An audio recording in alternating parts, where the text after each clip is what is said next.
Party కార్యకర్త గత సంవత్సరం ప్రమాదంలో చనిపోవడం జరిగింది. పవన్ కళ్యాణ్ గారు జనసేన పార్టీలో జన సైనికుల్ని, కార్యకర్తల్ని, వీర మహిళల్ని నా సొంత కుటుంబ సభ్యులుగా ఆయన ఎప్పుడు భావిస్తూ ఉంటారు. అలానే కార్యకర్తలు జెండాలు మోయడానికే పరిమితమైన ఈ భారతదేశ రాజకీయ వ్యవస్థలో కార్యకర్తలు నా కుటుంబం, కార్యకర్తల సంక్షేమం కోసం నేను పనిచేస్తాను, వారికి నిలబడతానని జనసేన పార్టీ అధ్యక్షులు శ్రీ పవన్ కళ్యాణ్ గారు జనసేన పార్టీ క్రియాశీలక సభ్యత్వం తీసుకురావడం జరిగింది. అందులో భాగంగా కుమిలి పైడిరాజు గారు క్రియాశీలక సభ్యత్వం తీసుకోవడం జరిగింది.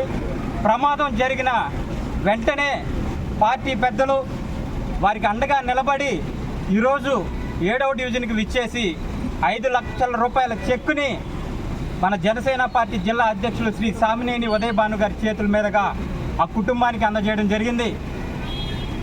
ఒక ప్రాణాన్ని తిరిగి తీసుకురాలేకపోవచ్చు, కానీ వారికి మనోధైర్యం నింపడానికి శ్రీ పవన్ కళ్యాణ్ గారు, జనసేన పార్టీ నాయకులు ఎప్పుడూ కూడా అండగా నిలబడతారని తెలియజేస్తున్నాం. అలానే ఆంధ్రప్రదేశ్లో ఉన్న ప్రతి కుటుంబానికి కూడా ఒక పెద్దన్నలా పవన్ కళ్యాణ్ గారు నిలబడతారు. అందులో భాగంగా ఈరోజు ఆ కుటుంబానికి భరోసా నింపి వారికి అండగా నిలబడతారని హామీ ఇచ్చిన శ్రీ సామినేని ఉదయ్ భాను గారికి, అలానే ముఖ్య నాయకులందరికీ కూడా ప్రత్యేక కృతజ్ఞతలు తెలియజేస్తున్నాం.